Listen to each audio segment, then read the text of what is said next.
Coming to you from the city of the weird. Exploring topics from the esoteric and unexplored to dimensions unknown. Shining a light of truth on the darkest corners of our reality. Welcome to the Curious Realm.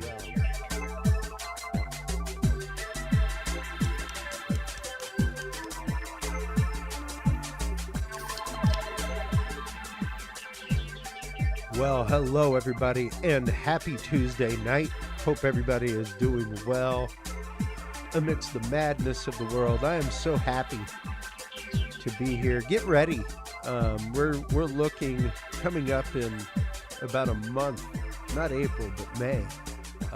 Most of May will be pre-recorded. You know, we always have pre-recorded guests. Like every show, we have a pre-recorded guest, folks. Just so you know, our second guest post-commercial break is always pre-recorded, because at that point I'm marrying the live record with the pre-record and posting it up so that the world can get it on platforms and everything else. So it's kind of a live juggle as the second guest plays out. But we'll be having a great series of live guests coming up during that, and an awesome foray of folks. I just talked with Lynn Buchanan. He will be coming on. All kinds of great people. Hakeem Isler will be amongst that. Our guest this evening, there was somebody who mentioned, I saw on the YouTube chats, mentioning Dr. John Hall, and did I miss an episode? You did not miss an episode. Dr. John Hall had an incident where he had to tend to his lady, and so he was not able to make our record session, and that's why Dr. Hall was not on the show a couple weeks ago, why we had somebody else, or last week, why we had Jared Murphy on in his place. But we do have Dr. Hall on tonight in the second part, and we will be talking about the Havana Syndrome weapon, some of the new things that have come out, the 60 Minutes episode that just aired all of a week or so ago, that really goes through some of that, and the fact that it is a fully portable weapon. This is not something that's huge like people have thought for the longest time. Like the CIA has even said themselves that there are no weapons like that. So we will be getting into that, the testing of that weapon, what that weapon's capabilities are, what it does to people, all kinds of things. In the first part of this episode, I'm very glad to be taking on the topic, and there's a couple people that we have on to discuss these things with. Ann Selene is our good friend. You can find all of her work over at annselene.com, everybody. You can buy her books there. You can also follow her on Medium as well as Substack. Substack at Lady Ann Selene 23, and then medium.com, Antomology, ANNTOMOLOGY. Welcome back to the show, Ann. How are you this evening? Oh, I'm wonderful. Thank you so much for having me here. I always love being on. It's always great chatting with you. You are one of the most grounded people I know, and also one of, and this is one of the reasons why I love having you on to discuss community issues. Ann, you are one of the most open-minded and open-hearted people that I know. Thank you so much. When I discuss community issues, for me, it's the fact of, what are we doing to better the communities? What are we doing to take care of experiencers and care for experiencers and curate that in a way that not only presents things properly in a way for science, but also takes care of the traumas and ills that happen to experiencers and their general fears of coming out to begin with. Right, exactly. No, it's very important, and I'm honored to be able to be in this community and to come on, the show with you and to try to do what I can. I mean, it's definitely a calling. I've always felt myself to be more on that healing path, and there's a lot to discuss and a lot to work on.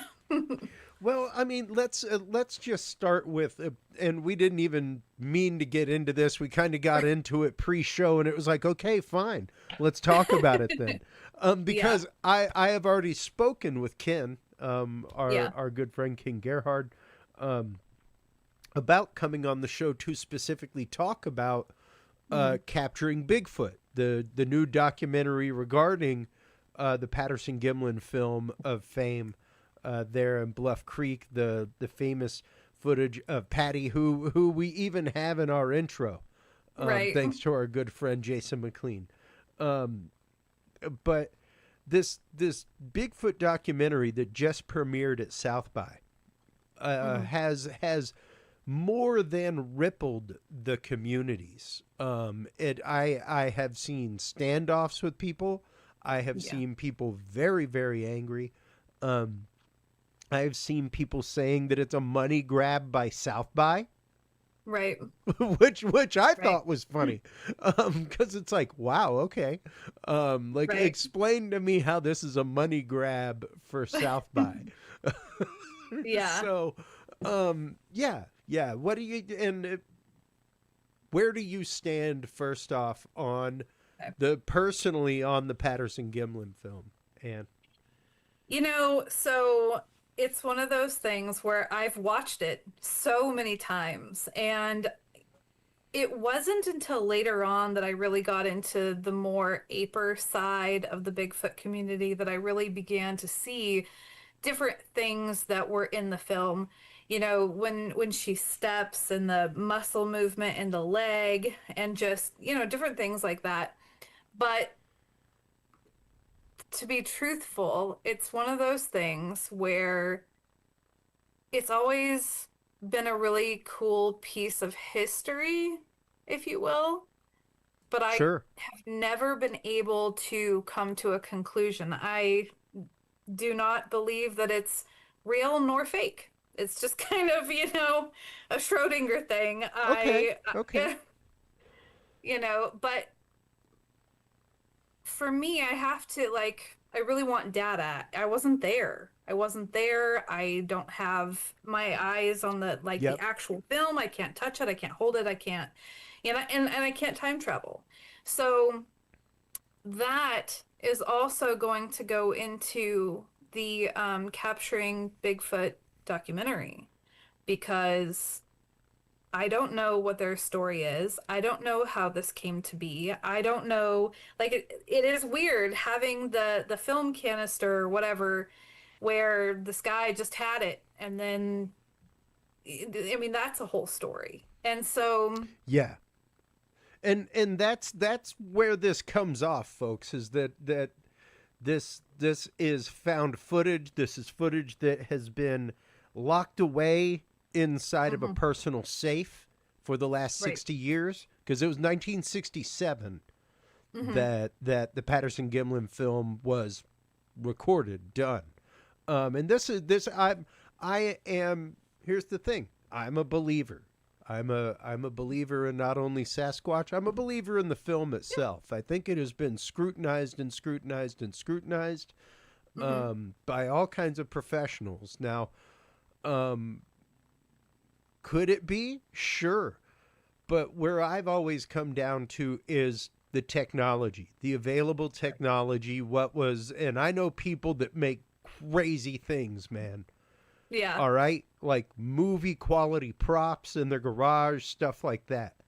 However, what they have access to is modern day machining. What they have access to is 3D printers. What they have access to is a different realm of technology that we didn't Right. have in 1967. Even the availability of movie quality latex to the Yeah. average person in 1967 Yeah. would have been hard to get. And when you're looking at the fact of in 1968, now uh, there was no Academy Award for special effects or even makeup at the time. Yeah. But in 1968, the special category award went to Planet of the Apes for their Yeah. Right. groundbreaking special effects and makeup. So Exactly. if the best that Hollywood could pump out in 1968 was Planet of the Right. Apes, granted filmed in 66, Yeah. 67, but even still, if that's the case, and Yeah. the Patterson Gimlin film was 1967, that's I'm not saying that's a nail in any coffin or anything like that. I'm just putting it out there as a point of datum. And Right. once again, I could be utterly destroyed by this documentary. Doesn't matter to me because there is a whole field of evidence. The Right. great Dr. Jeffrey Meldrum, rest his soul, had a Yeah. great body of evidence when it came to dermal ridges, when it came to footprints, things like that. There Right. has been a whole field of stuff that has been found aside from photographic evidence, video, Oh things yeah. like that. So if the footage is fake, it really doesn't matter. It matters absolutely nothing. As much as I hate to tell everybody on all sides of the communities, it really doesn't matter. It doesn't matter if Bob Gimlin's been lying all these years. Mm-hmm. It, I mean, does it matter for his reputation? Sure, yes. Now you get into the same thing where it has. I don't think he's really made a huge living off of the Bigfoot stuff. Right. You know, I don't think Bob Gimlin is living in the lap of luxury. You know, Yeah. much like I say about Travis Walton. Travis Walton is not Right. living in the lap of luxury. If you think that like Yeah. faking these events would lead to some kind of huge payday, Yeah, it not doesn't. really the case. So, Right. yeah, Well, and that's the whole thing too, is that I remember when it very first, came out and people were like, "Oh my gosh," and that doesn't sway my belief and all that kind of thing. And so, for me, I'm somebody who is an experiencer. I do not know what yeah, I experienced. It started out being completely a Bigfoot-like experience. It was the silhouette of one. It was the feelings that I've heard other people have. It was the repeating of the actual Ohio howl, hearing that with my own ears, having other people with me. The ripping out of the tree and throwing it against another tree. I mean, that was very real. I mean, then it kind of goes into other things which make me question what it could have really been. But the thing is for me, that was true for me because that was my experience. And so, and then I have been to Cliff's Museum. mm, I've looked at these casts that Ken has, and there's so much evidence. There's so many stories. And when I put that together with my own, just because some documentary comes out and says that another film is fake doesn't mean anything. It doesn't yeah, take away from anything. And the thing is though, is that people, when it came out, it seems that some people, I can't say everybody, but some people, it was like this loss of self. They mm, had, their beliefs were then attacked, or they felt that they were. And then if their beliefs were proven to be wrong, then their whole reality is proven to be wrong. yeah, And then this caused, that domino effect of unkindness and the attacks, the verbal attacks that I've seen in comments, yeah, like yeah. calling No, people no, names. it's been vicious. It's been Yes. vicious, and Yeah. once again, a documentary. And like we've covered a few of them Hmm. on the show.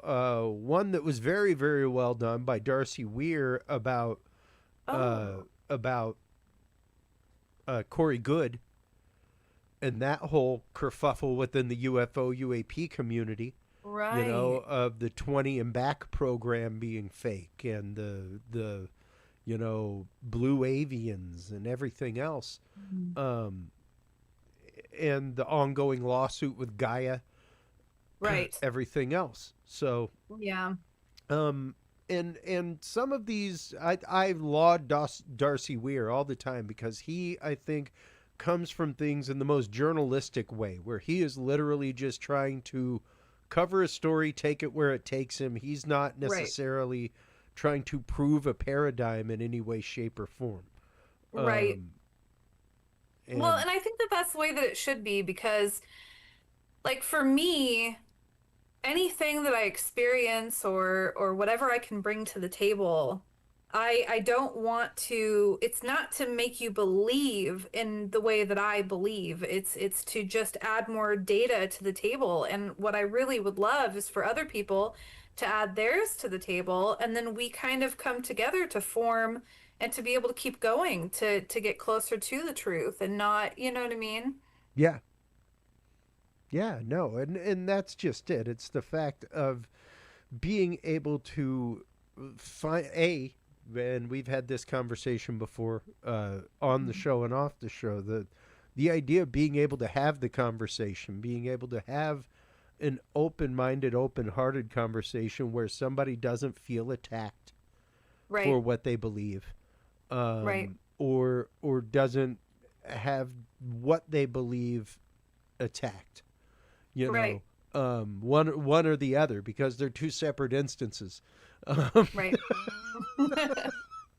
and Yeah. and it's something that when it comes to all of these topics, even whenever I explain, um, it was hilarious. I posted a picture of my bent silverware Yes, from the right. Psy Games event, Yeah. and I sent it to a friend of mine, Will Pizzapi, if you're out there listening. Hey, buddy. Uh, I sent it to him, and I was like, check it out. And he sent it back with a red circle around it and was like, fixed it.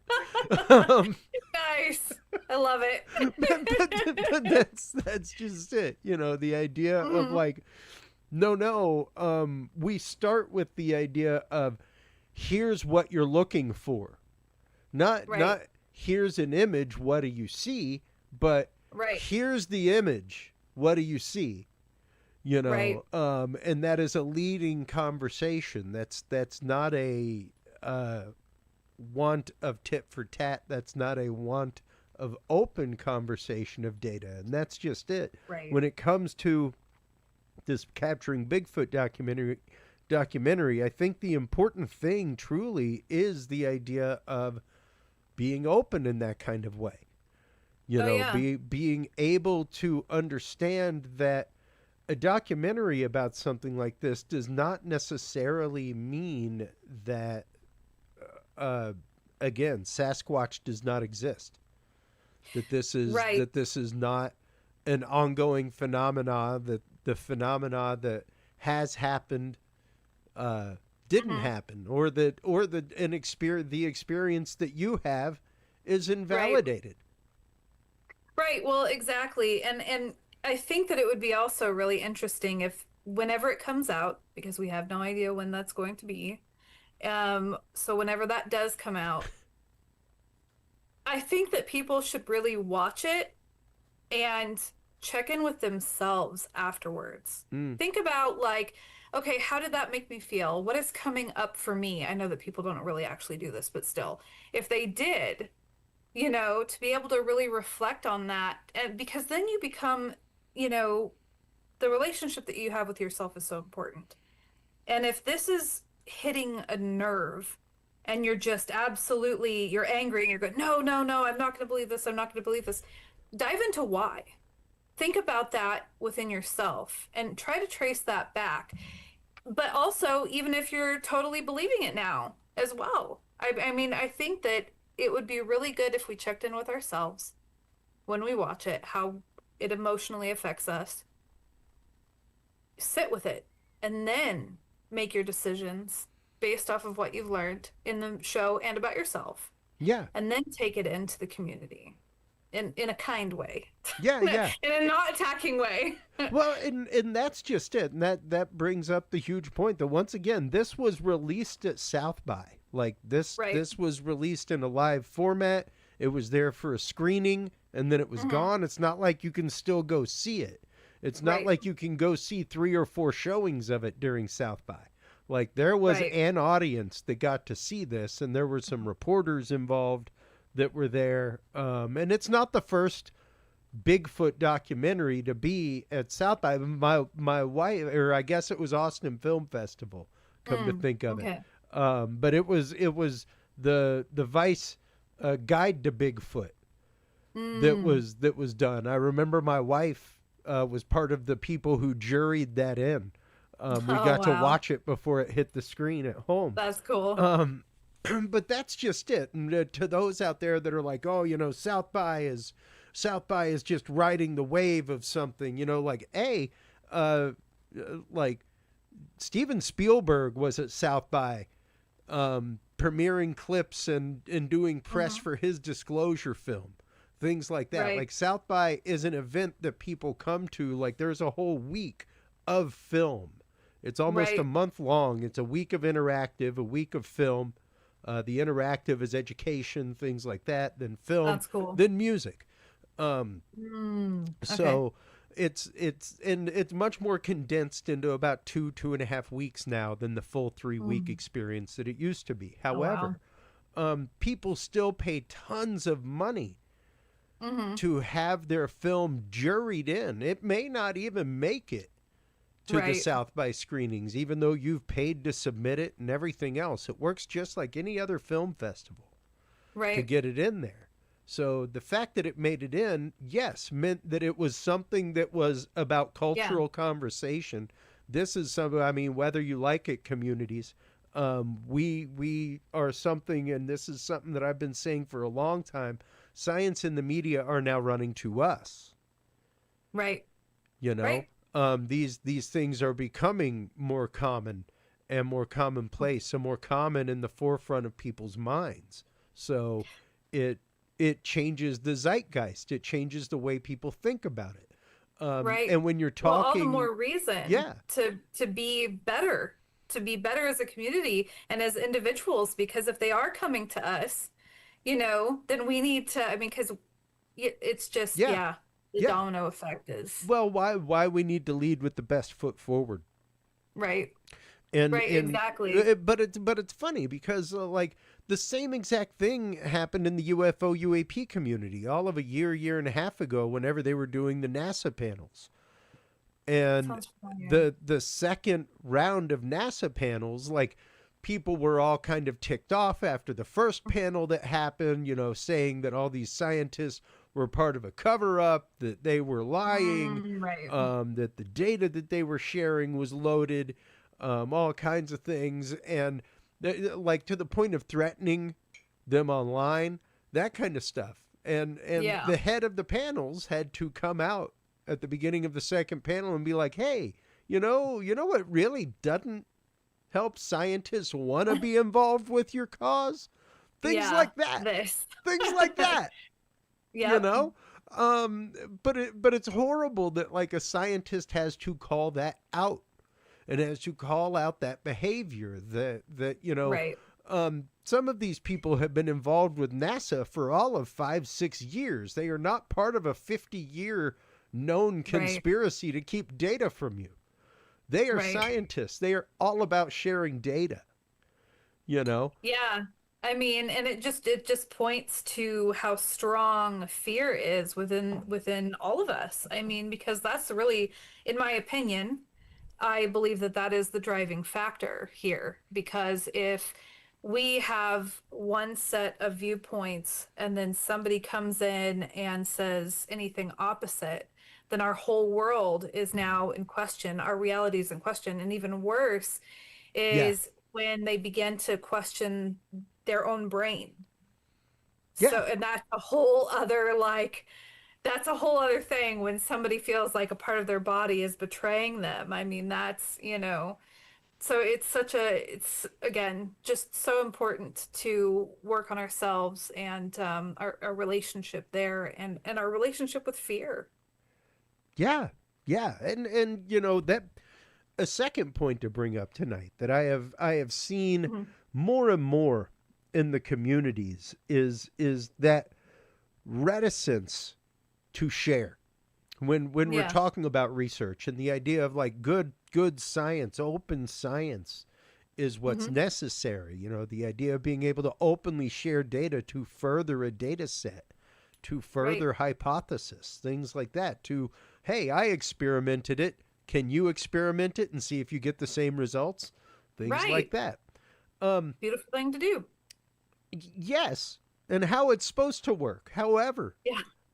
good Lord, the propensity of these communities to, in a literal hawk way, snatch and snipe the work of Yeah, other researchers gatekeep and oh is yeah. is horrifying. And once again, stymies research when you make it Yeah. to where um, a, a researcher cannot publicly say anything, cannot put an idea out there for somebody to bounce things off of. I just had one send me a couple of presentations the other day that Mhm. are fantastic, are fantastic. Mm, Um, wonderful. and it was so beautiful to have them ask me if I would look at them, Oh yeah. because they know that I'm not going to try to take them, Yeah, no, exactly. See, I had because somebody send me their they manuscript. yeah And they what an honor that is. yeah, yeah, same way you sent me yours. Yeah, And that's a yeah, beautiful thing as well, and thank you for that. And it's of it's course. it's one of those, the fact that you can't share research, the fact that it's hard to put research out there to try and bounce it off somebody without them, especially if they have connection, Oh especially yeah. if they are deeply connected in community ways, if they Mm-hmm. have a good amount of press behind them, like a couple of these folks have, Mm-hmm. that have taken this person's work before, Yeah. where they are now out like doing tours on their work, stuff like that. And it's like, oh my God, Yeah. with zero credit. You wanna Yeah. go out and do a tour on it and talk about it and be like, hey, so and so hypothesized this and brought up this Mhm. theory, which is a great point. All you got to do is credit them. Yep. But the Yep. fact that there is none of that going on, the fact that people are willing to just take or sabotage somebody else's work, Yeah. Yeah, um, no, it's really hard. I've seen it happen and I've seen people, like it it's so hard because I've seen people take other people's work and sell it as theirs. But also with AI, I love it as a tool. I think mm, that it can be really great. But if you sit there and have something just generated, right, and you just pop it off like, oh, this is my hard research and I did this and these are my words, or I specifically did this, and you say nothing about all the other stuff. I mean, eventually, I think it'll catch up with people because you're going to get so far in it that you're not going to be able to hold it. You know what I mm, mean? So again, though, I mean that that's another big one that comes to. I guess it would be greed, but that could still come to fear because a lot of people, when yeah, they come into this field, if they have a story, let's say you have a book, you have an experience or whatever it is, and then people are all about, oh my gosh, that's so amazing. And then it fades out. And then when it fades out, they're sitting there feeling like a has-been, or they're worried that they're going to be forgot. And then they try to create something else or take something from somebody else to be able to keep yeah, that spot. And that's sad. I think that people should be looked at more in a way of, like, man, that's sad. This person needs help instead of automatically demonizing them. You know what I sure, mean? Like, we're human. We need compassion and love. yeah, yeah. And I get that, I get that. Um, but I don't know how much abiding I can do of just taking other people's research.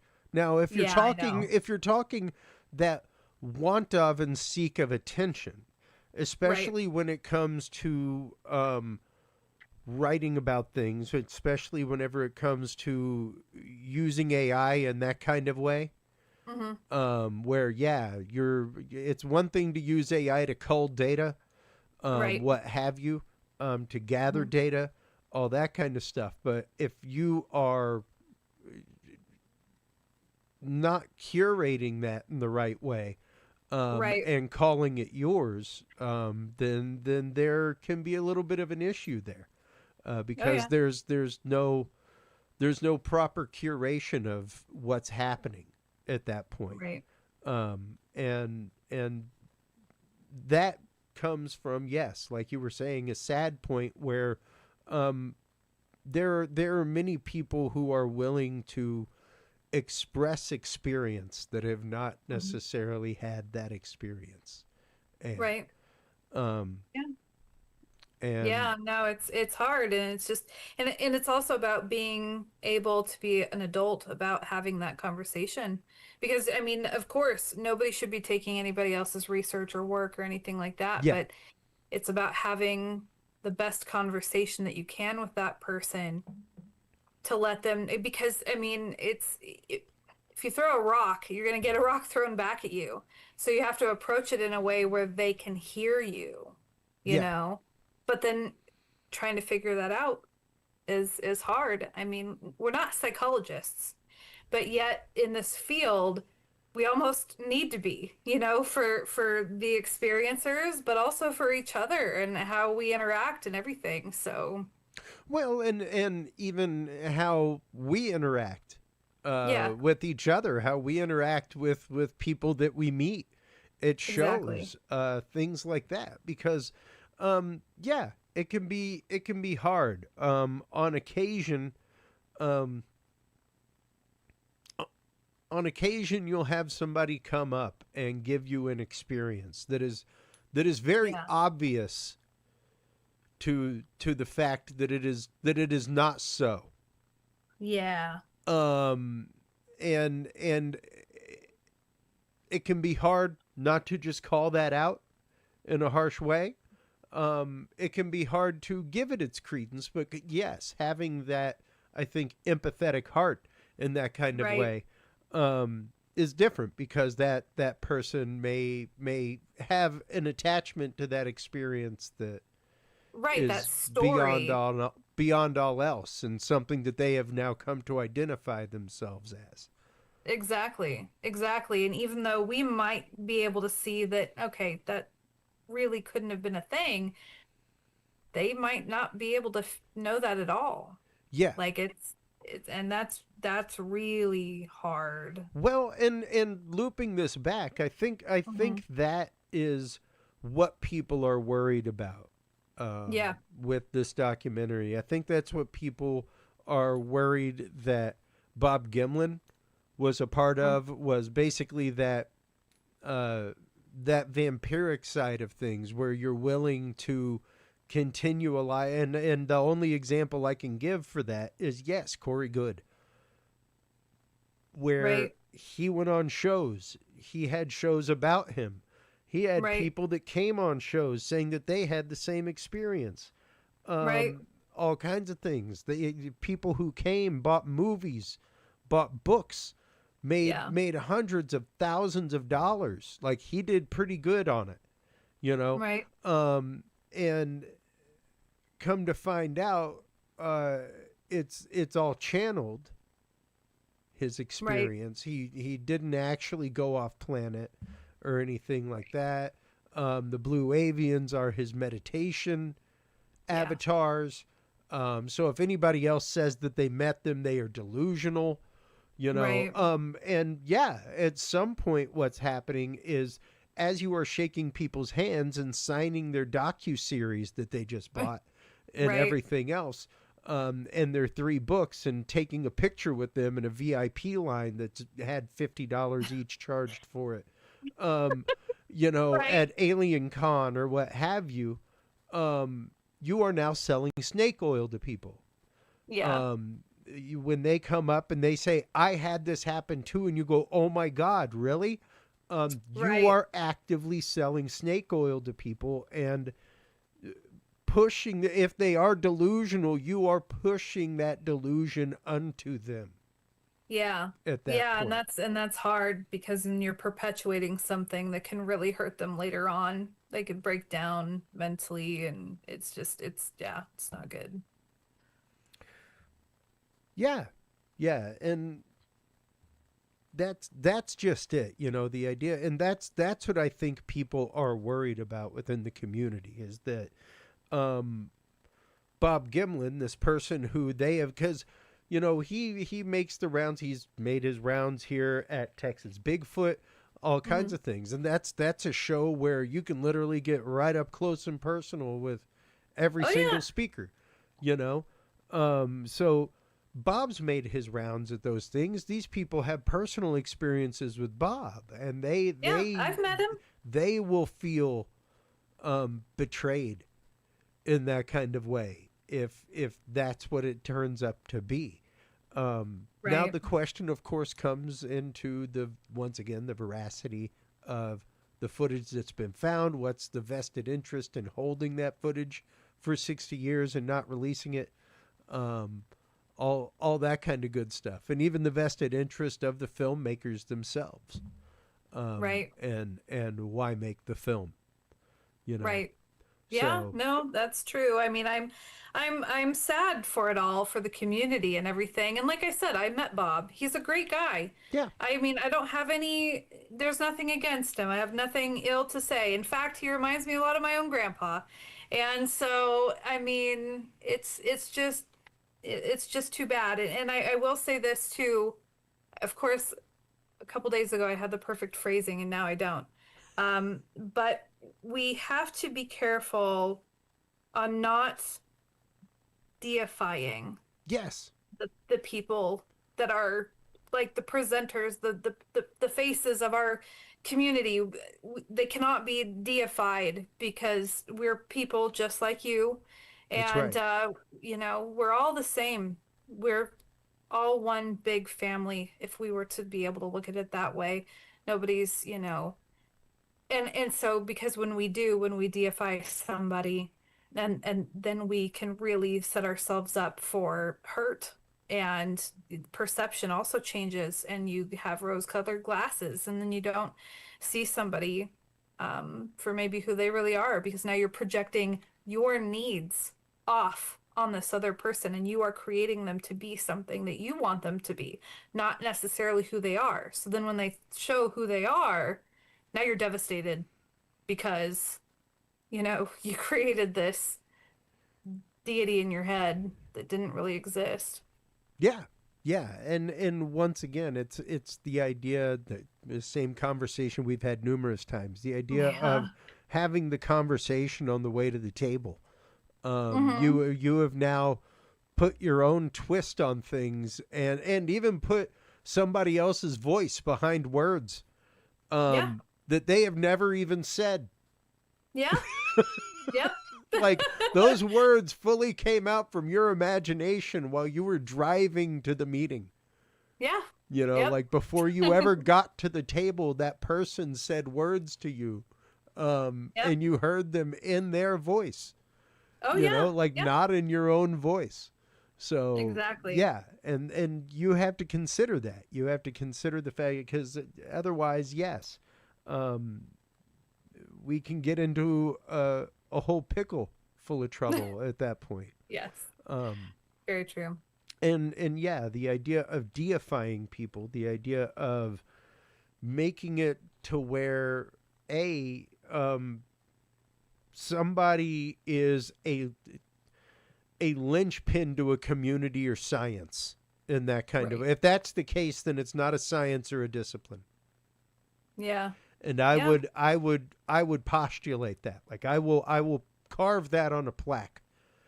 Right. Say, Yeah. and I say that in the same fervency in which I say, that if static science is dogma. Right. It's like that's teaching now. That's not science. That's not poking and prodding and experimenting and testing. That's Right. what science is. The day you stop questioning and asking and Yep. trying to figure out why, or trying to get rid of anomaly in a data set, um, you've stopped science. So yeah, Yeah. if you have deified somebody to such a point, it's like saying that, um, theoretical physics just stopped with the death of Stephen Hawking. Right. That, Right. yeah, you know, Yeah. since then there ain't been nothing, you know. Yeah. Um, Yeah. so yeah, yeah, and that's just it. There may be movers, there may be shakers, there may be people that I think, yes, I believe that Bob's story Hmm. and the film have changed a lot of things. I think that it is Yeah. still something to this day that when somebody says, "What do you mean?" that's what Mhm. they're shown. You know, Yeah. that is the go-to footage when somebody's like, "I'd like to know more. What are you talking about?"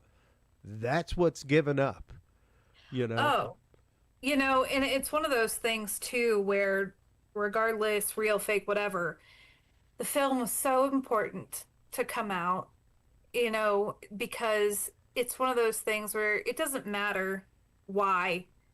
What matters is that it is, Yeah, because from that so much has happened. There has been inspiration. There has been people chasing their dreams. There has been people that have gone and done things that maybe that they wouldn't have had if they didn't have that inspiration. that's right. And so you can't you can't throw that to the wayside, you know? It's like you and I have talked about before when I've come on. An experience that I may have had may not have been real, but what came from it is, and it's so important. So, Yeah, you know, yeah, yeah. No, exactly. The experience may be proven to be something utterly mundane oh and yeah, totally explainable, but it doesn't change the aha moment that right. caused you to question and go down the scientific rabbit hole and keep questioning Yep, and finding exactly. out more. So yes, I think regardless in that way, uh, Bob Gimlin and the Patty footage stand Yeah, in that yeah. right. That even if it lasted 60 something years, Hmm. and is fake, it still goes to show the fact of a how long something can stand, Hmm. how many proofs it can go through, how many different experts can break it down and look at it and use AI and everything else Yeah. and be like, nope, it's not a person in a costume, and it is, you know. And So even that's a scientific learning moment if you allow it to be. But right. once again, Well, that would not even change the rest of the field of cryptozoology or the hunt for Sasquatch. no, no, not at all. I mean, and let's pretend it's totally fake and that's the way that it is. I still love it. And I Yeah, still find inspiration from it and exactly. mystery and everything because like how cool is that we like to actually see what it could actually look like. Like No, something like that is actually out there. no different than still being scared by Blair Witch Project. Like what was Yes. it? What was it the other day? Oh my gosh. I think it was HBO or something where I saw it was on there, and I almost thought for a minute I was like, "Ooh!" Aside from curse words, Yeah, yeah. you know, um, I think that could be one that my son could watch. Right. Just like as Yeah. somebody who wants to make film, things like that. Yeah. Yeah. But yeah, that was one that was completely and utterly sold as real. Yeah, which is That totally when that's it came out, that was the press corps for it. I That was remember. everything. That it was found footage. Yeah. It didn't come out till a year or so later, almost, that it Yeah. was a group of film students and stuff like that. Yeah. And that they But I started think that making that their was so rounds. great. But The feeling that you got from it when you watched it and like I'm cool with that. Like yeah, that was nuts. but once again, released in that kind of way, Right. released with deception and with the Right. intent of making it more hype than what it is, in that kind of way. So, Yeah. you have to consider that. You have to wonder that. You know, like I said a while ago, uh, it's okay to question the motives of the filmmaker as well. Yeah. You know, Yeah. and even why wait for addition? And I guess you know they're probably in line for a few more film festivals, that Right. kind of stuff. Though it was funny, I didn't hear anything about them at you think they would have tried to have made a splash at Mhm. the final. Oh God, it's the one in Utah. I was just there, just Oh, after it happened. yeah, I don't Right know. as it happened, actually. But Sundance. Um, Oh, right. so yeah, yeah. Um, but once again, figuring out what that's about and Right. what where the community's going to land with it will be Yeah. interesting. Will be Yeah. very interesting. And once For again, it sure. comes down to um, a deifying people, and b um, I think the want of it, and the fear that people have in Yeah. the community of somebody taking advantage in that kind of way. Um, Right. Yeah. which is interesting because you know uh, there are numerous conferences out there that do that and have some wild practices when it comes to things. I know conferences that don't pay speakers, Yep. um, all kinds of things. The one Yeah. that gets me all the time is the VIP dinner, Hmm. and being made to be at a VIP dinner, being made to and tickets are sold for that. None of that money goes to the person that you're sitting at dinner with. And Yeah. Lord forbid that maybe they just want to go to their hotel room after talking to people at their table all day long. You know, um, Right. I I mean, just want to go have a glass of whiskey in my hotel room and go to sleep. You know. it's definitely one of those things, and I'm talking now from just my personal experience Mm, only, just me. yeah. Um, you know, I have been in the car for like 7 to 12 hours to get to a conference. Now, I have children, so that also adds a totally different aspect to what a lot of people aren't bringing their kids. It doesn't seem like other speakers and stuff like that. Sure. And so by the time we finally get there, and we try to time it as best as we can to get there an hour before any time that there's like a VIP dinner, the kids are exhausted. Oh So they're yeah. wanting to stay in the hotel room. I'm exhausted.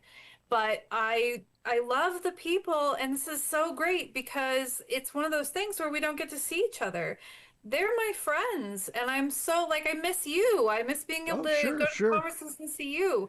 And so it's an honor to be able to go. However, it can be really hard to make it there on time, especially for some people that are flying in. I've heard of Yeah.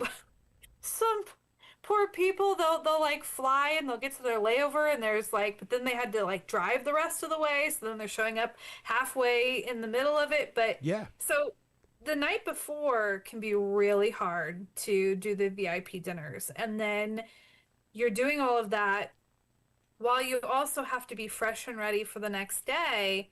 And sometimes, like for me, I would like to refresh on the material the day before, like the night before, but Yeah. I don't really have that option because I might have to be doing like a VIP dinner. But then the very next day, it is an all day thing where there's a lot of people coming to the table, and then you have to worry about the table when you're speaking, Yeah. figuring that out. And then there's always usually a dinner as well at the end of the day, which is great because you're celebrating, like, okay, we did this. This is awesome, you know. But then by the time you're done with that, you're also just like, okay, I'm ready to like go to bed and sleep for a week.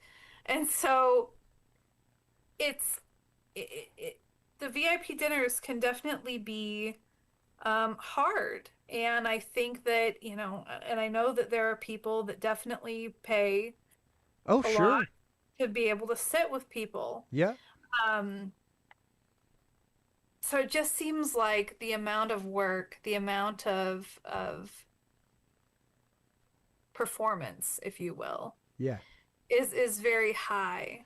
The expectation is huge. Right. And I guess that's I come from the world of rock and roll. I might work in the world of corporate AV with day rates and things like that. Right. But I come from the world of rock and roll where you are chasing a club owner for money, Right. things like that. And I have always jokingly said, I mean, whenever I go up to an author's table and I'm like, give me one of everything. Yeah. They're like, are you Yeah. serious? Like, I come Yeah. back from things like MUFON, like I bring an empty suitcase because I Oh, buy so everybody cool. one of everybody's books, Yeah. and I tell them specifically if you like the band, buy the CD because they didn't get paid by the bar. Yes. Exactly. Yep. No, And think and about that for a minute, everybody. Like think about it. And to me, it's no different than every bar owner that I knew that wanted bands to play. Like, oh man, it's some great exposure for your band, to hmm come play for free. It's like there were my upright bassist, Michael Peck. If you're out there listening, I always refer back to him, who was like, "Oh no, absolutely not. We'll play for free. It's the 2 nights of prep that you're paying us for." right. It's the two Yeah. nights of an hour back and forth in Houston traffic to get to the rehearsal Oh, space so that we can practice for 3 hours. Like, that's what you're yeah. paying us for is the 6, 7 hours of preparation for the 3 hours of show tonight. Yeah. We're Oh, we're yeah. gladly here playing for free and for a meal and for some beer tonight. But aside from that, the Oh, money is going to the preparation that went to prep for tonight. You yo, know, and I've heard, I mean, and that's the thing is I've heard some horror stories about people that have gone to conferences and then towards the end, that's when they're like, so, we weren't really able to afford to pay you. yeah, And and then you're just yeah, sitting there like,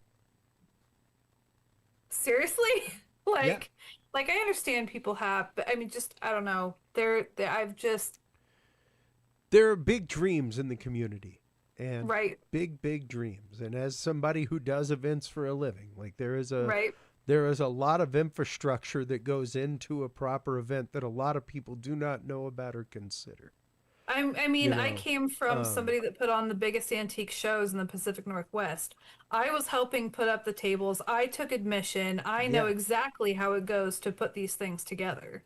yeah. So, And it's tough. It's not easy, mhm. no doubt.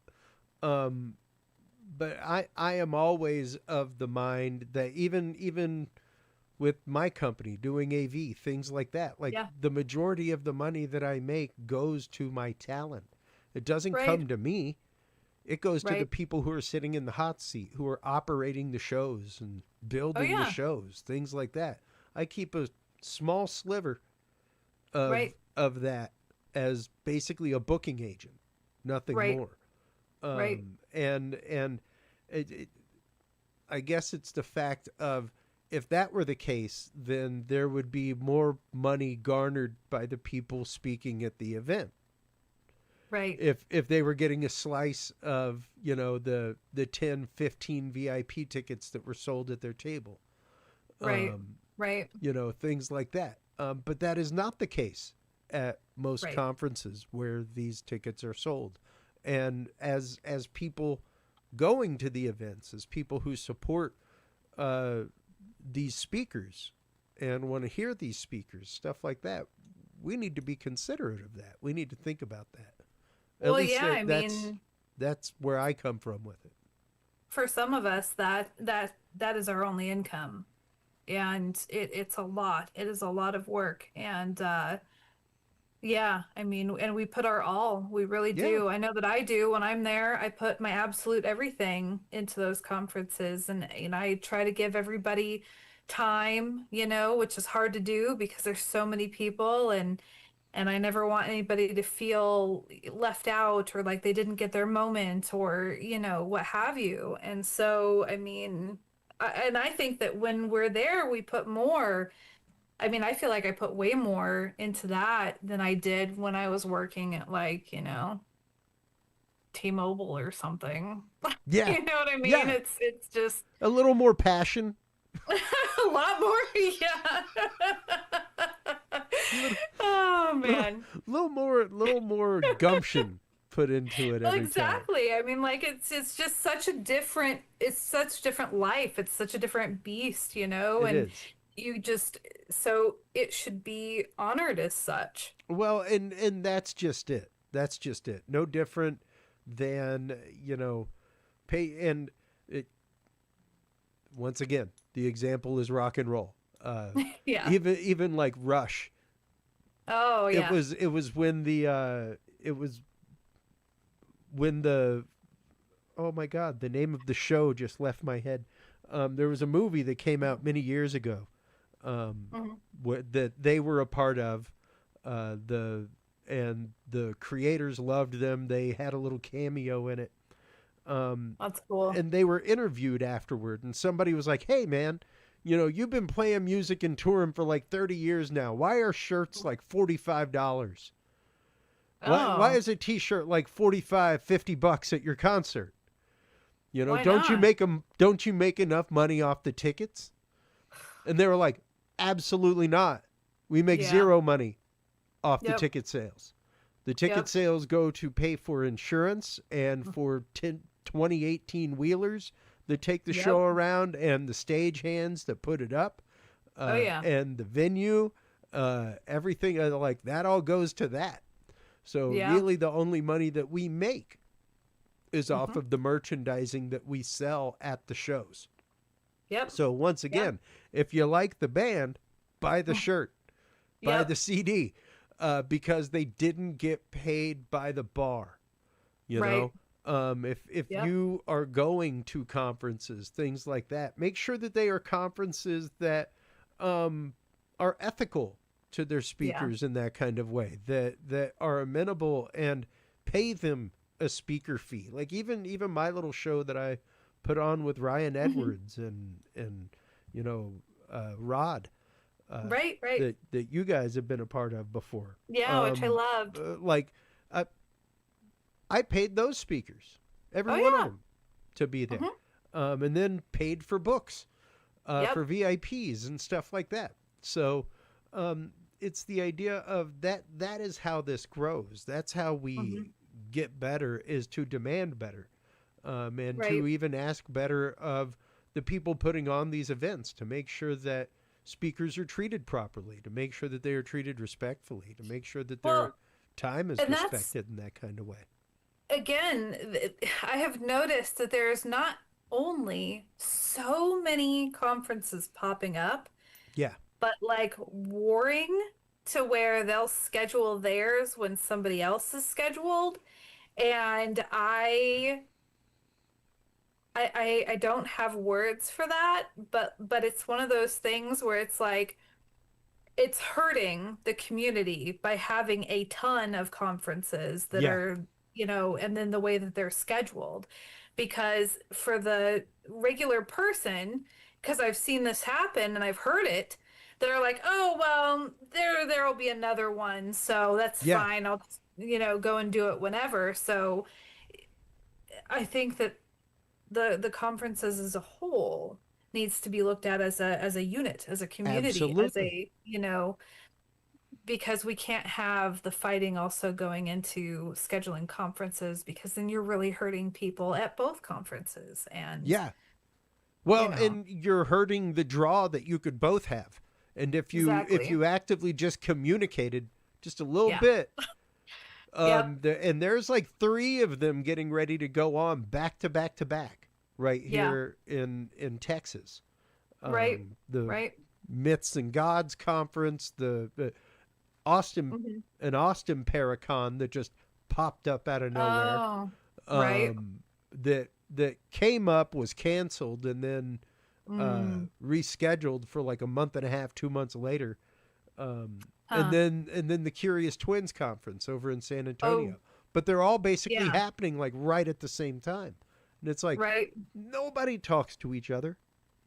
Yeah. If you spaced them out by about a week or so, you'd be Yeah. surprised how much crossover you would get between them. And it used to be the case Hmm. even with East Texas Paracon and West Texas Paracon, that they were like Right. back to back weekends.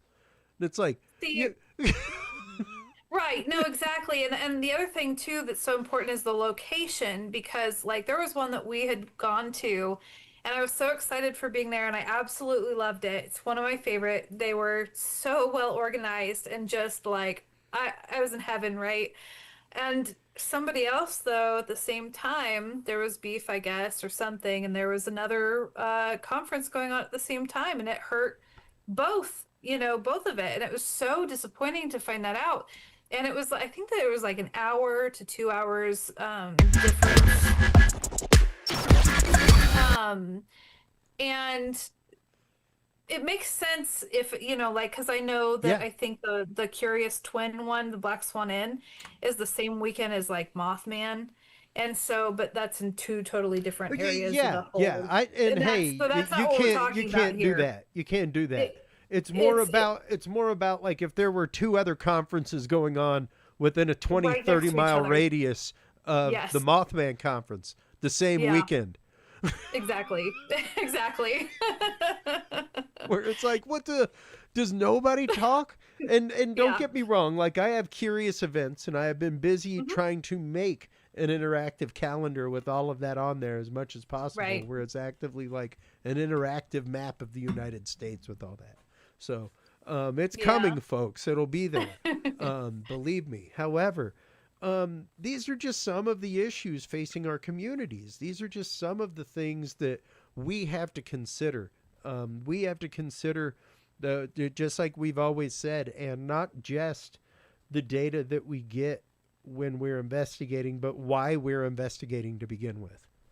You Right. know, and same thing with the Bob Gimlin footage and the upcoming uh, full release of capturing Bigfoot to widescreen audiences and streaming platforms, and what that will do, if it will do anything to the community, and what Yeah. that data is and how we absorb that data. So, yeah, thank you so Exactly. much for always Oh, coming on. it's an honor, truly. Thank you so much. Well, before we let you go, let everybody know where they can go to follow you, where they can go to keep up with the writings, and where they can go to get Oh, yeah. your books. So AnnSelene.com is kind of the best place because from there you can see where my Facebook is, my Instagram, my Medium, and my Substack. Thank you very much. And then, I mean, honestly, if you want one of my books, especially author signed, I would really suggest just going on to Facebook, find me, send me a message along with your friend request, and I would be happy to take care of that there. But my book, Haunted Inheritance, can also be found on Amazon. Um, but yeah, so that would be the best way. Absolutely. Well, Anne, always thank you. Thank you Oh, for coming on. It's thank always you. a pleasure chatting with you. I'll be sending links, all that kind of good stuff Yeah, very soon. So um, awesome. take care and say Thank hi to you. everybody up there. I will. All right. Um, always great talking with Ann Selene, catching up and going over issues in the para communities, because we really do have to keep each other in check with these things. We really do have to make sure that uh, what we're doing with this data is what is right, what's ethical. That was honestly my favorite thing, and really my favorite thing about the Psi community is the focus on ethics of use, and ethics when using. So, speaking of ethics, when we come back, everybody, we will be joined by our good friend Dr. John Hall. We will be talking about the unethical use of sonic weaponry, the purchasing of a black market sonic weapon by programs within the government, the experimentation on animals that was done at a military lab, and the proof that that weapon is pretty much what caused Havana Syndrome. Same results in sheep and rat brains as in human brains, that we know were affected by Havana Syndrome. So we will be talking about sonic weapons, the discombobulator, and the 60-minute special that just happened recently with Dr. John Hall right after this.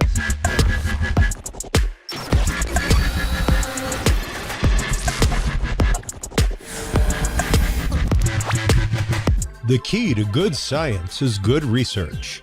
At the heart of good research is a good data set.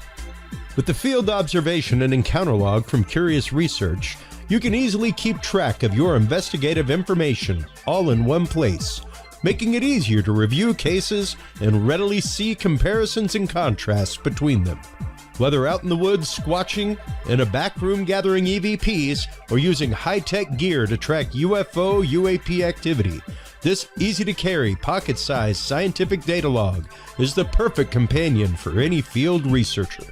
You can find your copy of the Curious Research Field Observation and Encounter Log at Amazon.com or visit the official Curious Realm store at curiousrealm.com/store to reserve your copy for yourself, your family, or a mind that you want to open. That website again is curiousrealm.com/store.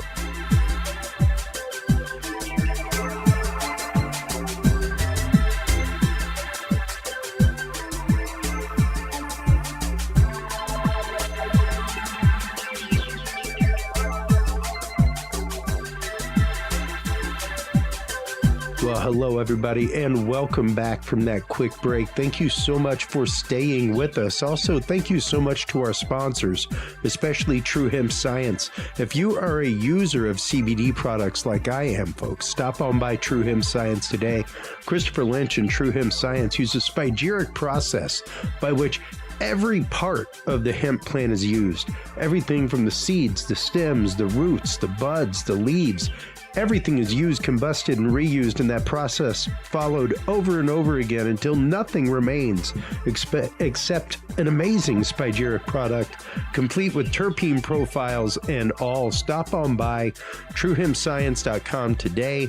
Get your True Hemp Science products. Use the code CURIOUS7 to save 7% off your entire cart of $50 or more and get free edibles on the way out the door as well.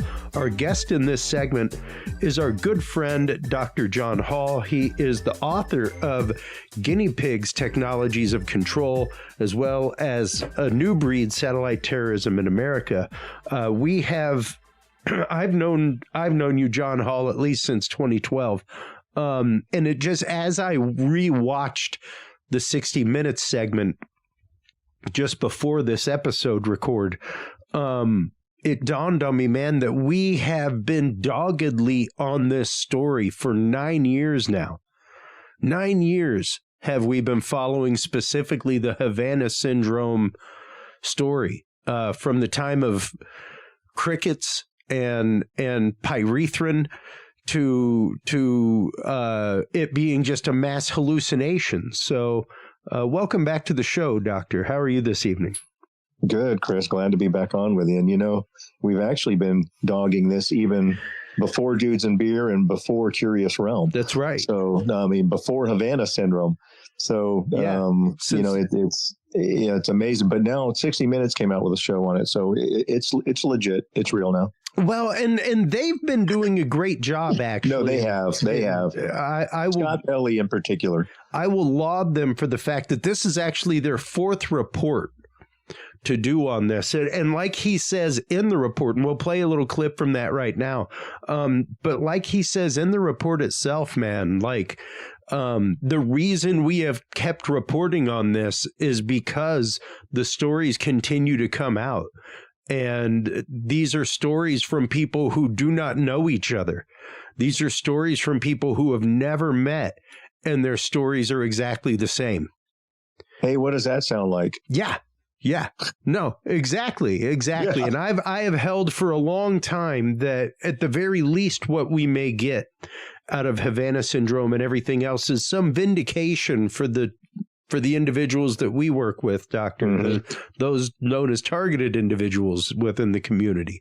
And that at the very least, we may get some kind of verification that no, they are not crazy. They could be very well the targets of something that, as shown in this 60 Minutes report, could be very well readily available on the Russian black market. So maybe it was one of those that, like their source said, yes, it took a second to get it, but it wasn't hard for them to get. And the frightening part is if it wasn't hard for them to get in a black market buy, how readily available are they, you know? And as shown in the 60 Minutes report, they actively tested this on animals in an American military lab. Things like that. So there has been experimentation. There have been things going on. Well, and most of that experimentation was done right here on the American public, a lot of it, because you're right. When they made the comment in the 60 Minutes show that these are people that don't know each other from different regions of the country, targeted in different regions of the globe. Well, that's actually what, when I first came out with my story, which was a local San Antonio story initially, and was bombarded by people saying the exact same things happening to me in California, the exact same things happening to me in India, the exact same things happening to me in the UK. And the descriptions were exactly alike. And then to top it off with, had another individual contact me and knew exactly the private investigative company that was doing it in San Antonio. They were anonymous and the names changed in the book. But after my first radio interview, I had several people call me and knew exactly who was doing it in Texas. So right then and there, as a physician, you say, well, this isn't craziness. This is people that don't know each other from different areas describing the same thing. So, yeah, precisely. And to the point that even here within the last year, you've had somebody point out to you one of the possible contractors using this technology that happens to be based in the area. Yeah. And actually described it succinctly. They said, yeah, we know who you are. We applaud your attempts for exposure. Yes. We can target you from a satellite. Yes, we can, read the label on the pen that's in your shirt pocket. We can make you throw up. We can give you headaches. We can vaporize you if we want to. Well, and that brings us to the 60 Minutes piece, because there is some fascinating stuff in there. Let's listen to our first clip from that real quick, Doctor. Tonight, we have details of a classified U.S. intelligence mission that has obtained a previously unknown weapon that may finally unlock a mystery. Since at least 2016, U.S. diplomats, spies, and military officers have suffered crippling brain injuries. They've told of being hit by an overwhelming force, damaging their vision, hearing, sense of balance, and cognition. But the government has doubted their stories. They've been called delusional. Well, now 60 Minutes has learned that a weapon that can inflict these injuries was obtained overseas and secretly tested on animals on a U.S. military base. We've investigated this mystery for 9 years. This is our fourth story, called Targeting Americans. Despite official government doubt, we never stopped reporting because of the haunting stories we heard, like this. Yeah, of course. I was going to say there's going to pop up an ad here in just a second, because it's YouTube and that's where it comes from. But when you get into this Air Force, Lieutenant Colonel, worked on classified satellites, all kinds of things. When you start hearing about these symptoms that are experienced by people, it is a wash, rinse, repeat of the symptomology. It is exactly the same. Yeah. And, that interesting thing is that, kind of like he said, and basically the story that they're presenting is that there's, some government, chicanery going on behind it, which we've known that all along because the symptoms are the same. And even after Havana Syndrome broke, and initially the researchers said, yes, it looks like some kind of a microwave weapon or, radio frequency based weapon. Even then, there still wasn't a lot of attention paid to the civilian people that have been injured over all of these years. So one thing I guess I will give a compliment to 60 Minutes for at least kind of exposing it is that, yes, they're finally admitting that they have a weapon and that the Air Force has been experimenting with it for the last year. So I can see why these victims are probably irritated, because they're like, well, for the last year, you've been telling us we're delusional, or it was crickets, or it was, insecticide. Well, now it turns out that you have the weapon all along that you know will do this, so you know what it is. Well, I'm here to tell you, and you know this to be true, that they've had the weapon for a lot longer than a year. Yeah. I would, the original reports of anybody being experimented on with this technology, the earliest that I could find was about 85 to 88 from the Utah State Prison. And those prisoners clearly said they were beamed with something that was so taxing that they couldn't hardly get out of their cots and stand up in the cell they were in, and that they were hearing voices and hearing conversation that was very deliberately responding to their thoughts in real time correctly.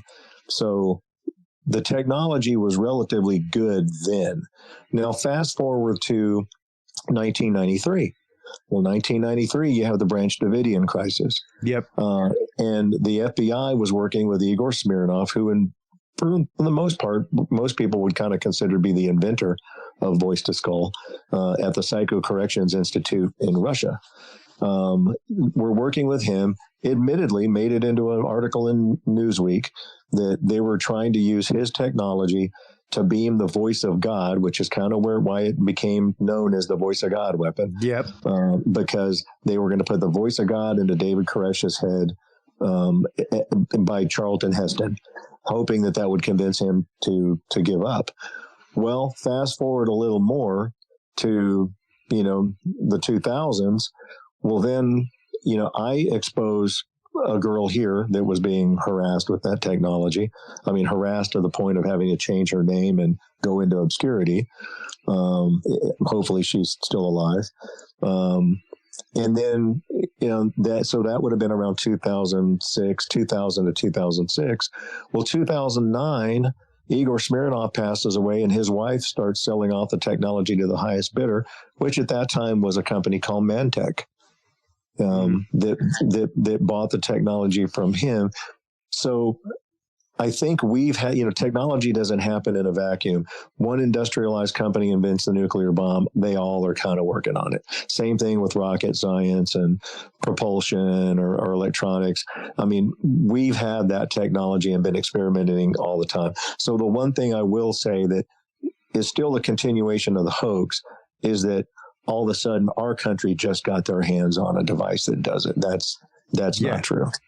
Well, and that brings up a huge point is that idea of how far behind are we? There was a huge call a few years ago to topple China when it came to these things, because China had the edge on us in sonic weaponry.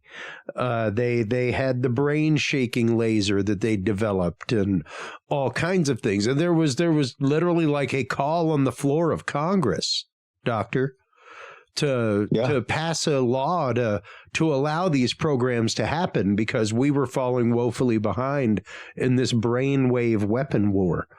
And there were a few things that I distinctly noted that we'll get into with the doctor who was in the interview, who worked with the Biden administration, things like that. One of the things that he brought up, which we have discussed on here before, is the importance of it being a pulsed technology, that it's not just a constant microwave. That it's not just a constant microwave of a single frequency, that it is a pulsed microwave, and that it is moving in that kind of way, because that is necessary for it to entrain your brain. For your brain and your heart to respond to it, it has to be a pulse in that kind of way, in the same way that your brain functions, in the same way that the binaural beats that we talk about that help these things, help mitigate this stuff. because it short circuits what they're trying to do, you know? So I found that very interesting, that the doctor was like, it is intrinsic to the technology that it be a not only that, it's also pulsed and modulated to avoid generating heat. Yeah. Now they can tune it to where it can generate heat. And if you talk to any of the victims I worked with, some of them will complain that they're laying in bed and all of a sudden they're basically, their brains are being heated up, or they're literally sitting there trying to shield themselves with anything they can due to heat. And the victims, that the girl that I wrote the book about, she would lay there and basically try to cover herself, parts of her body, with tin foil or with pie pans or anything metallic or mirrors that she could, when they were burning her skin. And you'll see online a lot, especially female victims. There's a lot of them that will have the blotchy, red burn marks, that it's subdermal. So once they stop attacking, it goes away relatively quickly. So by the time you get to an ER or a doctor, you're not going to, if you say, well, they're burning me right here, by that time they've stopped, and it's, it just looks like maybe a mild red spot that could have been a dermatitis or something. Yeah, like a small bit of rosacea or something like that.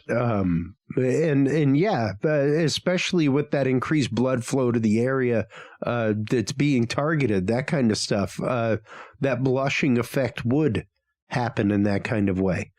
And they talk about that. The victims talk about that. The fact that it was like their head had an extreme pressure in it, things like that.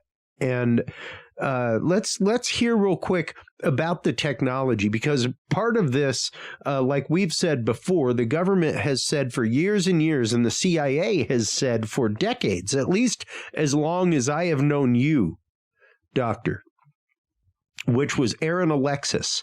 That was the Navy Yard shooting. The guy who had, this is my ELF, my extremely low frequency weapon, my ELF rifle, engraved on his shotgun as he went into the U.S. Navy Yard. But he was a driven individual. He was somebody who heard voices in his head, and his Navy doctor even had said that had started happening to him. And there was a whole spat of these things that happened for a while. And this whole time they have said that microwave weaponry in this kind of way does not exist. It would not work. And if it did work, it would have to be like huge. It would have to be like the size of a small building, like a trailer or something like that, to affect something like this. And that is apparently not the case. So let's hear that real quick. Fine. He was treated for vertigo, migraines, loss of vision, and trouble with memory and concentration. Disabled, he retired. Later, in 2023, his own agency was among those that concluded it is very unlikely that he and the others were attacked by an adversary. Which, of course, to me is a betrayal, because CIA is supposed to be about putting people first, and they did not. Are you saying this is a cover-up? This is a massive CIA cover-up, and I say this with great regret. It's an organization that I loved. I believe in the mission. I was really good at this job. To this day, I want to see the CIA operate in a strong and effective manner. But Polymeropoulos and other victims have been doubted for years. Some in the CIA believe that a microwave weapon must be the size of a truck, and so not plausible. But that changed dramatically in 2024. 3 independent sources from different agencies tell us that undercover Homeland Security agents purchased a miniaturized microwave weapon from a complex Russian criminal network. It's classified, we didn't see it, but it has been described to us. We are told it doesn't look anything like a gun. It's designed to be concealed and small enough to be carried by a person. It is silent and doesn't create heat like a microwave oven. Our sources say the device is programmable for different scenarios and can be operated by remote control. The range of the beam is several hundred feet. It can penetrate windows and drywall. The vital components were made in Russia. Our sources say the key is not the hardware, but the software. The programming shapes a unique electromagnetic wave that rises and falls abruptly and pulses rapidly. Pulsed microwave radiation. Just what Dr. David Relman's investigations predicted. He wouldn't talk about classified information in our interview, but his research found that Russian scientists had been perfecting the concept for decades. And what the Russians spoke about was the importance of the energy being pulsed in order to have biological effects on humans. When you produce pulses like this, you can actually stimulate electrically active tissue like brain tissue and the heart for that matter, mimicking what the brain normally does, but now you're driving it with your pulses from the outside. An ideal stealth weapon. Ideal. Because literally the person feels as if this is in my head. Our confidential sources tell us. There it is, right there, and that's what we've said for the longest time. Is that's what TIs talk about, is the fact that it's their own voice. It's sometimes even been the voice of you. It's sometimes even been the voice of Dr. Duncan. You know, someday it may even be the voice of me, Doctor. You know. Because we've done so many interviews that they can definitely sample it. Absolutely. So. And it doesn't take much. Like I have an AI trained in my voice. It took 23 minutes of content. And it wasn't me talking for 23 minutes straight. I assembled that 23 minutes out of 30-second snippets, 20-second snippets. Things like that. And from there, it picked up my meter, my inflection, how I get excited, all kinds of things. So when you marry things like AI that's that cheap, man, I pay $5 a month for that, Jack. $5 a month I pay for that AI. It's nothing to snatch somebody's cell phone conversation out of the air. Well, I will say this now, that what they are talking about in that 60-minute special is a handheld device. Yes. I still don't think, based on my contacts within the government that I talked to writing the book, that that's still the majority of what's being used. I think that's probably the case for maybe with some of the diplomats or some political targets where they're putting, the attacker in the vicinity. Yeah. But I know most of the people that we worked with, we talked to, we took them out onto ranches. We took them out into the ocean. We took them places where there was nobody but us, and no power source. And this would have been, 2006, 2007. Yeah. So, Wi-Fi wasn't everywhere. 5G wasn't everywhere, and they still got attacked. Now, they didn't get attacked when we put them in pretty well-built anechoic chambers that blocked off most frequencies. But, and even when I initially started writing my book and had this girl that was being attacked, and I reached out to one of my CIA contacts and I said, you know what, this kind of sounds like microwave weapons that she's being targeted with. And before I even finished my sentence, he said, well, what you're talking about is satellite surveillance. Is she a political dissident, or is she somebody that there would be some reason for, the CIA or the NSA to be targeting, because that's satellite? And I said, no, she shows apartments. She's not a foreign traveler. As far as I knew, didn't even vote. But they actually volunteered the information to me that this was satellite based. So, which made a lot of sense after that, because we couldn't. There was no place to get these people to that you could escape it. Yeah. At a time where there was no other technology that could follow you everywhere. So, I think there's probably I think it's probably true that they have got their hands on a handheld device. I also think it's true that they're kind of looking for a backhanded way to admit the technology exists without incriminating themselves. I would concur in that realm as well, that they are looking for a means by which to admit to the technology being there. You know, remember when we had the bioethics commissions hearings, that one of them I spoke at, Mm-hmm. you know, in some of the side rooms and conversations with, you know, some of the government officials there, you know, I even at that time, which was a long time ago now, it's hard to believe that's been, you know, over a decade ago, but I even kind of offered up a way out, you know, I mean, because I've said for years in all of my interviews, including on yours, that we're not going to make this technology go away. And that's not what any targeted individual should be asking for, because that's not feasible. Yeah, the genie's way out of the bottle. Yeah, way out of the bottle. And they've spent so much money on this that it's going to have a place. And the sad part is it's going to have a place that's for good and for bad. Oh, absolutely. And if it's to be used on an adversary that means to do our country or Americans harm, then by all means, you know, it's a weapon of war, which was actually explained to me when I wrote my first book. The CIA agent that I was working with, he said, it's a weapon of war for use abroad only.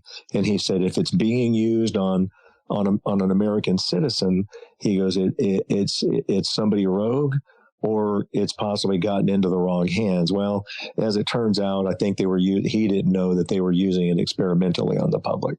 So all of that, the experimentation that they say they've been doing over the last year with this handheld device, they've been doing over the last 2 decades with satellite-based effects of it. But like I said, I'm glad they're finally admitting that it exists. Maybe that's a stepping stone that we can kind of go from there. But that's why I've said for years that it ain't going to go away. What we're really looking for is oversight. Yeah, regulation of it. Of it, because once again, it's the sad thing is, yes, there are hundreds of good uses of this technology. You know, when it comes to therapeutic means, when it comes to ways to help heal the brain, that kind of stuff, you know. But unfortunately, it's going to be used to jam a Coca-Cola ad in your brain first. You know. Well, and the other thing, and I'll tell you, the other thing that troubles me a little bit with the 60 Minutes show, now they've advertised the fact that there's a handheld device that can do this. Yeah. So how many bad actors are actually scrambling right now to look for their Russian sword? Now, if it's true, if the story is true, now that's a big if, but if the story is true, how many bad actors are scrambling to find that handheld device now? And how long will it be before that handheld device is mass marketed by a Chinese company where you can order it on TikTok, you know, and then we're all of a sudden going to have Temu. Yeah. And then everybody's going to be attacking their neighbors or attacking a spouse or, you know, or using it truly for just everyday nefarious means. I don't mean the government attacking you as a targeted individual. I mean somebody attacking you while you're driving just to see you wreck. Yeah. Yeah. And you know, it's interesting. This last weekend I was involved with a psychokinesis intensive for many days. There was a whole day spent on ethical use, you know, and it's very fascinating to me how the Psi community in and of itself, like that is one of the huge rallying calls of it. Whether it's remote viewing, what have you, is the idea of how should we use this ethically, you know, but you don't see that from the technological side in that kind of way. When it comes to how to affect the brain, in that kind of means, you see a large rush to the technology instead of the whoa, slow down, you know, 2 steps back, 3 deep breaths. Let's see what the impacts of this are going to be, you know? And I want to say it was China that just approved the first commercial brain implant. Yeah, I saw that recently too. Yeah. So, but a lot of complaints, especially my last book, Guinea Pigs, was that people were like, well, it's kind of a political rant. Well, the reason it was a political rant to some extent was the answers are going to be political. You're never going to have the money to build an anechoic chamber that you can wear as an everyday suit. The little beanies that they're advertising on Facebook now that protect you from, Wi-Fi may work to block a little bit from your brain, but it's not going to block everything completely. Yeah. And for the normal civilian, you don't have the money, the billions of dollars to create something to protect yourself from it. The government even really hasn't developed anything to protect themselves from it. That's why their employees can be attacked. So that means that really the best answer is to admit the technology exists and figure out a way to have some oversight from it, especially now that we're looking at, okay, in the next 5 to 10 years, is there going to be a handheld device that can be bought on the black market or online, that even if it's only a range of 20 or 30 feet, you're still it's almost worse than a gun, because it's like Scott Pelley on 60 Minutes said, it's the perfect crime. You can't see it. You can't prove it. So. And one of the things that he got into was the idea that there are videos of this in use, that there are videos that congressional members of oversight committees have seen, things like that are still classified right now, where you see somebody come into a restaurant wearing a backpack, and as soon as they get near this consulate member and their family, like all of them grab their head as though they're in pain. Things like that. So it's almost as though it's set up in situations like that. Once again, like he said, programmable for the situation. So could be that they're targeting one person at the table, or could be that it's acting like a proximal neural jammer, where like everybody within a 15-foot radius is being affected. Something like that. Well, and do you think some of this admission through 60 Minutes, especially, because come on, 60 Minutes has been around a long time. So to some extent, they're compromised as far as doing what the government. Are you saying they're Operation Mockingbirding this? Yeah, kind of. Because, once Trump came out and said, we hit him with a directed energy weapon down in Venezuela. Yeah, the discombobulator. The discombobulator. Well, then they're like, oh. Well, now we got to admit something, because we've got 20 years of targeted individuals complaining of this. So, we need to kind of try to start to come clean a little bit. And that's kind of what it looks like now. It's the Russians for sure. Come on. That's what I was on a radio show with a good friend of ours, Clyde Lewis, when that all broke. And we were talking about something else. And then all of a sudden they came through as a breaking thing. And Clyde said, "What do you think?" And I said, "It's not an acoustic weapon. It's going to be microwave energy," because they were attacking those people within the buildings, and at least Scott Pelley on 60 Minutes did say that it'll go through glass and go through drywall, because there's unless you can get 300 or 400 feet underground, you're not escaping it. Well, and it's interesting, because that's something that we talked about with Robert Duncan regularly, especially the case of, because once again, the Russians have been using microwave technology for all kinds of things since the 60s, 70s. There was the case of the Russian bug being found in the embassy. Yeah. And it took them years to find it, because it wasn't always broadcasting, because it wasn't always powered. It was powered via microwave bombardment. So they would set up in the building next door, send a beam of microwaves to the wall, which would then power the bug after they'd done their sweep. And then they'd tune into the broadcast and listen to the room, So, and that was like the 60s, 70s that they were using directed microwave energy in that kind of way. Yeah. And it's only gotten better.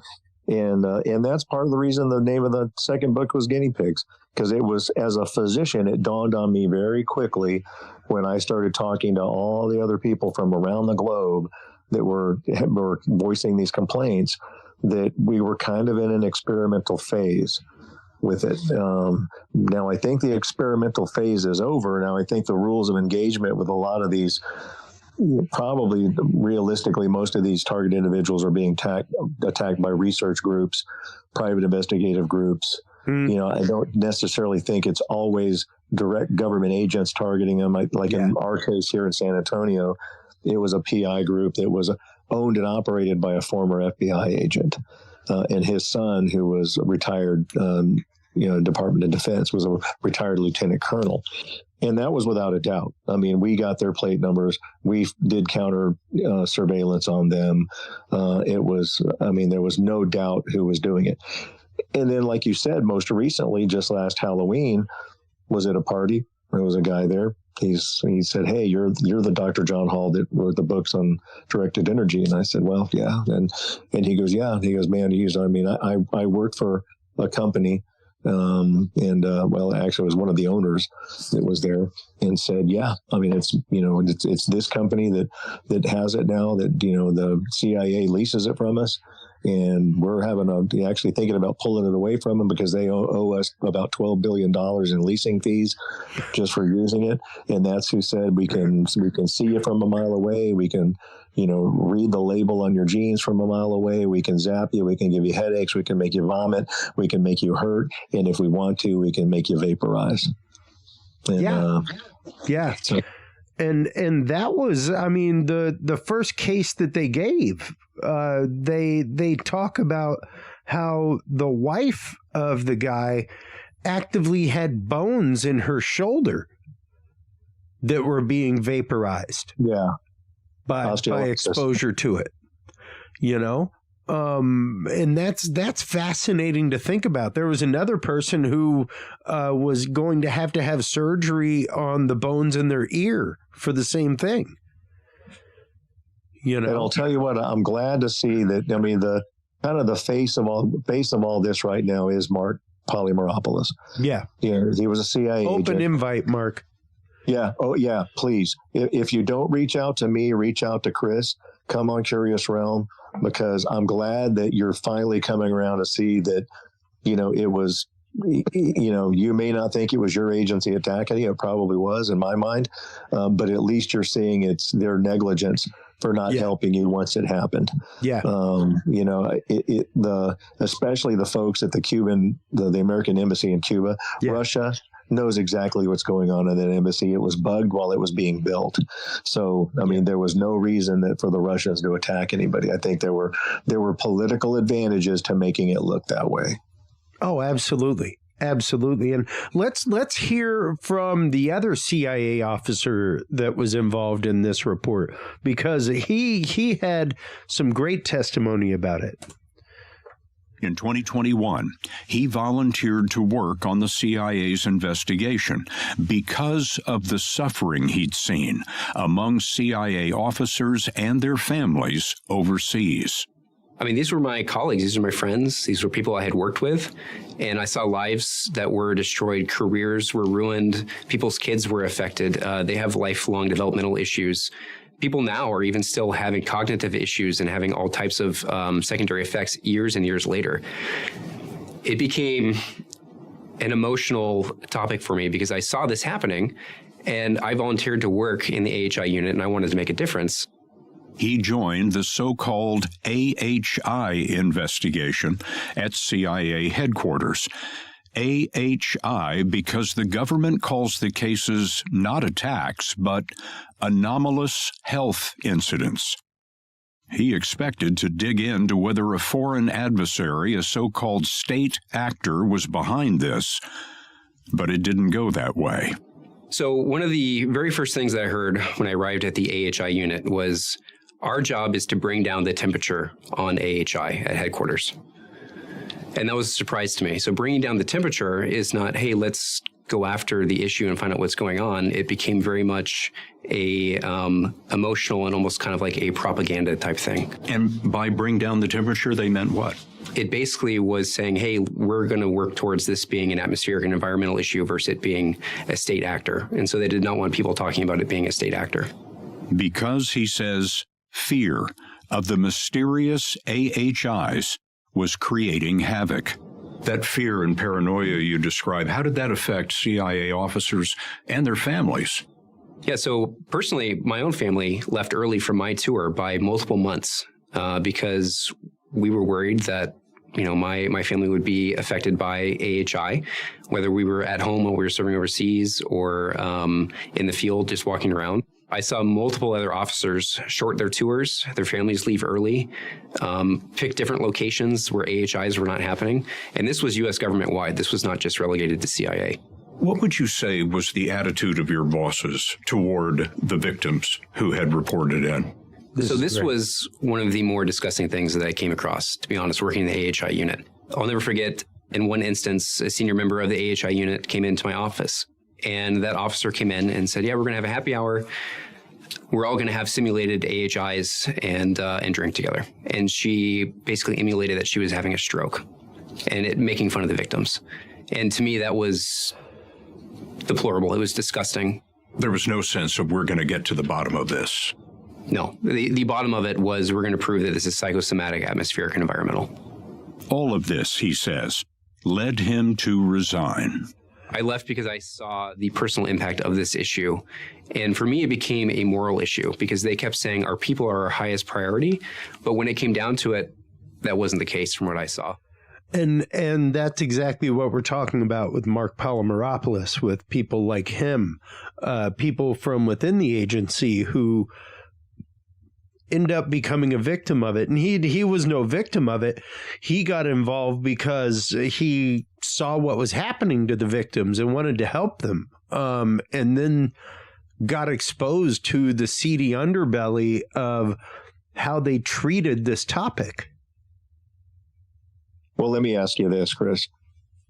If the CIA was telling the researchers that were researching into it to turn down the temperature and figure out a way to blame it on psychosomatic or atmospheric or environmental issues, what does that tell you?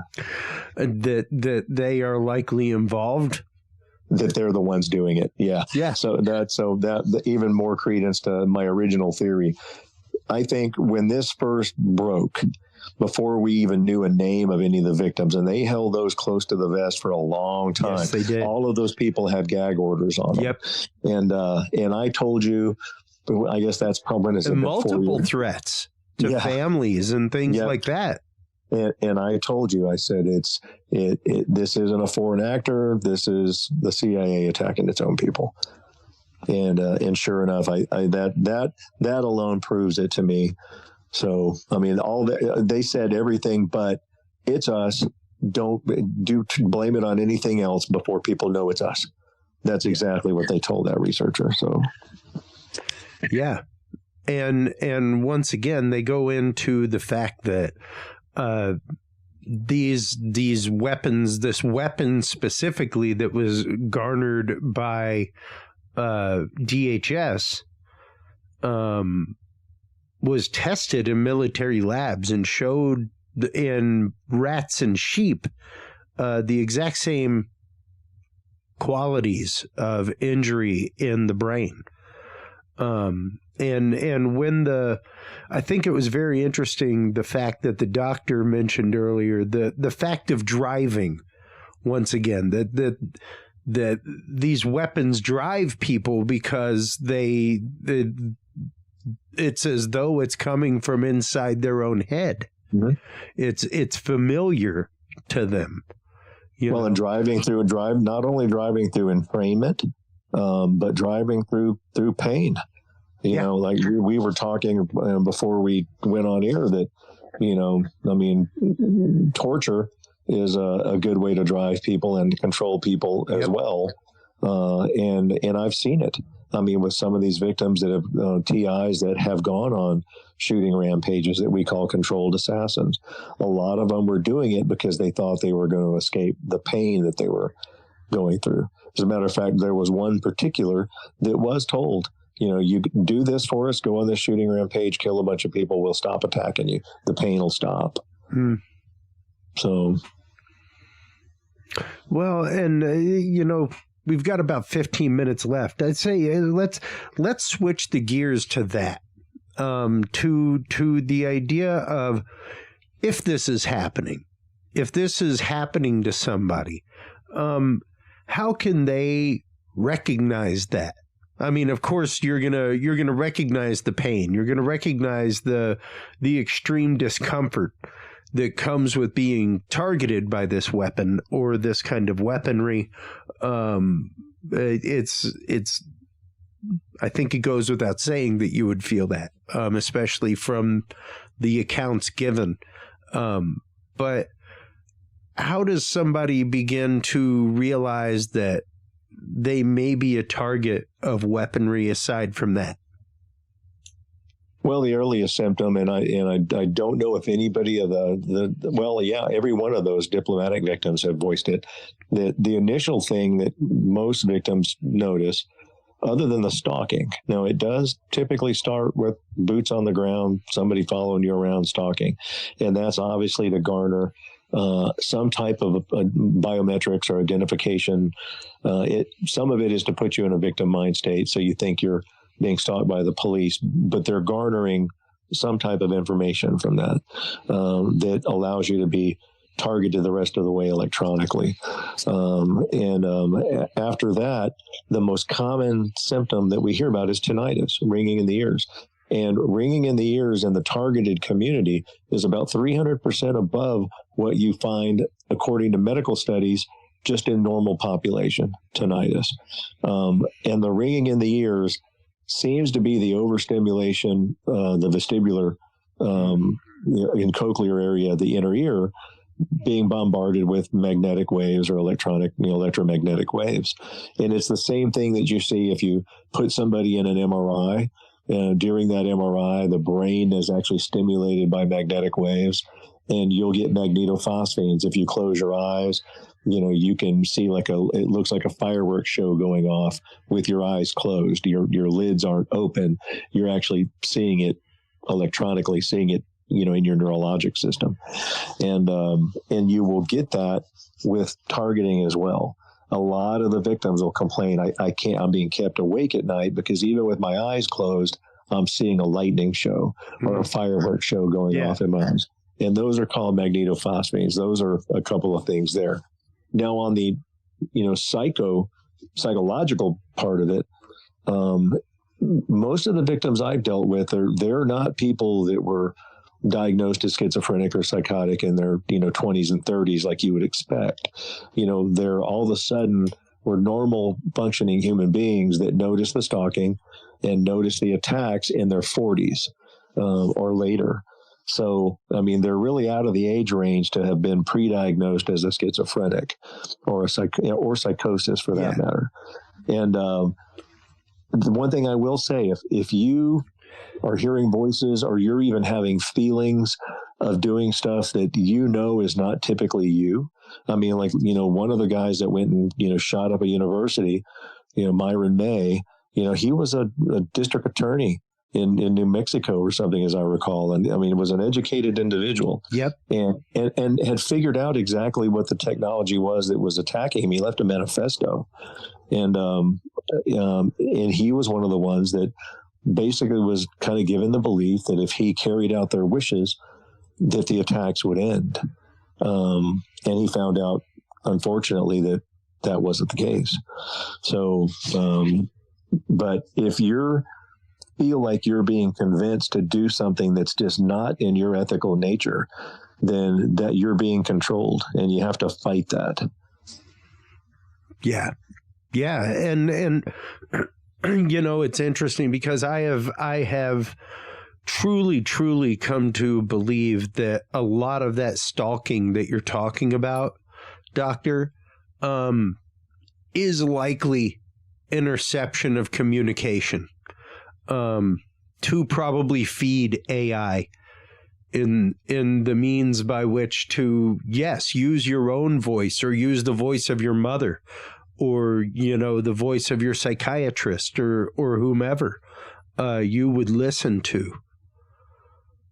And that's true. You don't know how many times that I've heard victims say, well, I know it's my parents that are involved in it because I can hear them talking to the investigators. And yeah, just for anybody that's maybe new to this topic that's listening to you for the first time, yes, they can mimic anybody you know. And a lot of times they've been following you and stalking you without you knowing long enough that they know exactly who your loved ones are. They know when the day comes that they're going to actually let you hear them and start harassing you in your head. They know exactly who you're going to turn to. Yeah. And those people are being controlled already.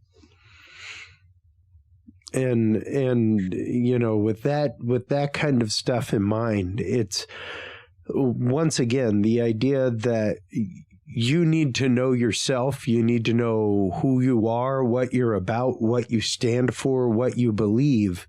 And yes, when confronted with yourself and alien thought in that kind of way. And when I say alien thought, folks, I mean, you know, thoughts from outside yourself, thoughts that are not you, thoughts that you normally do not dwell on.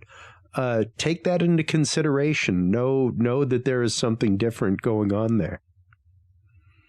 And reach out to somebody, you know, especially if you're thinking that the only way out or you're being controlled by voices or by pain, you know, to think that, you know, well, if I just go and, because that was Myron May's thought, that he was told that if you'll just go do this, go shoot up this university, we're going to leave you alone and we're going to come clean and everybody's going to believe you and the press is going to cover the story and all of this is going to go away for all the targeted individuals. Well, that's not ever going to happen. So, you know, any time that you're either feeling that you need to shoot someone else or you're being told that you need to shoot someone else, that's not anything that's going to do you or the community any good. That's for sure.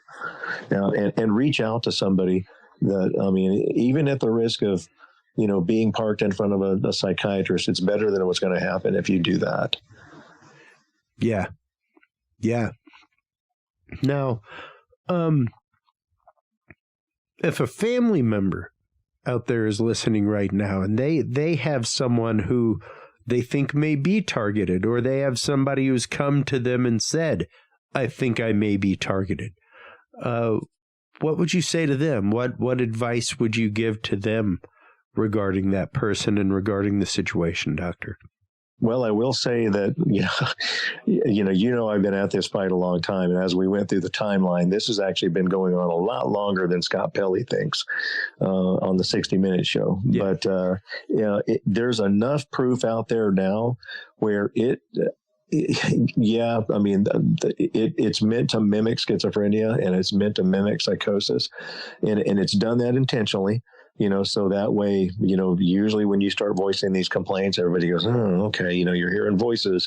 That's a turnkey diagnosis. But for family members that might be dealing with someone that's voicing these complaints, the technology, I mean, it's verified now. I mean, you know it's out there. I know it's out there. The press knows it's out there. Are they downplaying it? Yeah, I think they're downplaying a little bit by saying it's a mysterious device that we recently came into contact with, because it's not. But even any good psychiatrist now that's examining somebody or seeing somebody that's complaining of this really needs to really kind of put the books aside and say, man, we live in a time now where there are multiple ways to put voices in somebody's head. You know, it's not just the one. So, I mean, what I would really beseech is the psychiatric community to maybe start looking at things a little bit differently now. Yeah. Yeah, because we already know that AI drives people in a different way, you know, that people are looking for that point of acceptance in that kind of way. They're looking for something that will truly guide them. And it's kind of frightening to think how many people are taken in by AI in that kind of way. How many people, even whenever you use ChatGPT to look up the answer to a question, how many people think that question or that answer is 100% right. Yeah. I mean, it's pretty easy to fool everybody now, especially with the technology we have. And I even said 20 years ago in one of my books, I said, we're at a point now where pretty soon you're not going to be able to believe what your ears hear or what your eyes see, because we can manipulate the brain to control both of those senses now. Well, and it's even getting to a point, we already know that they have been able to not only partially record dream data, but they have been able to communicate with dreamers to the point of the person being in dream, hearing them, understanding and responding. There was the wild study that was done and it was with a group of people that have implants for seizures. But they were given the Pink Floyd song to listen to. And then during their next MRI session, told to think about that. And they were able to partially reassemble from like the 20 people, partially reassemble that Pink Floyd recording and the song. And it's kind of eerie when you listen to it. It's really weird.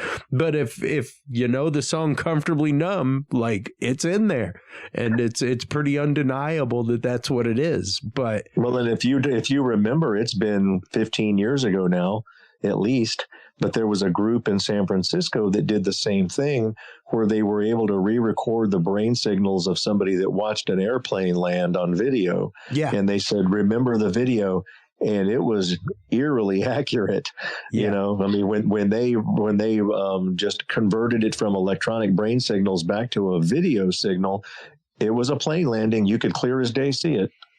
Yeah, exactly.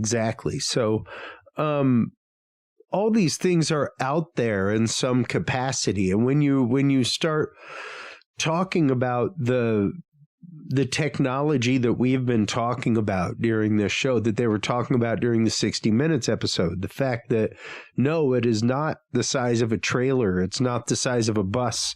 It's something that could fit in a backpack or in a purse, something that can dial down to a single person or hit a whole swath of people like it did in Venezuela,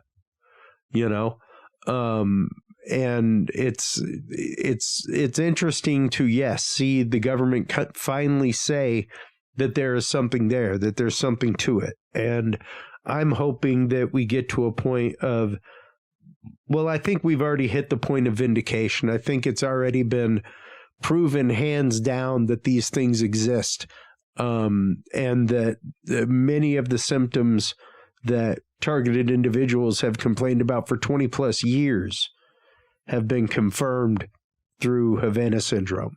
So I think that vindication is there. Hopefully we will get some sort of regulation behind that vindication. But Chris, I do have to ask one question. So now that we do have some vindication, which has been a long time coming. Yeah. I mean, I've been in this fight a long time, and I guess when Havana Syndrome, that story broke, I had several of my colleagues go, all that stuff you always talked about on these radio shows and your books, we always kind of wondered what kind of craziness that was.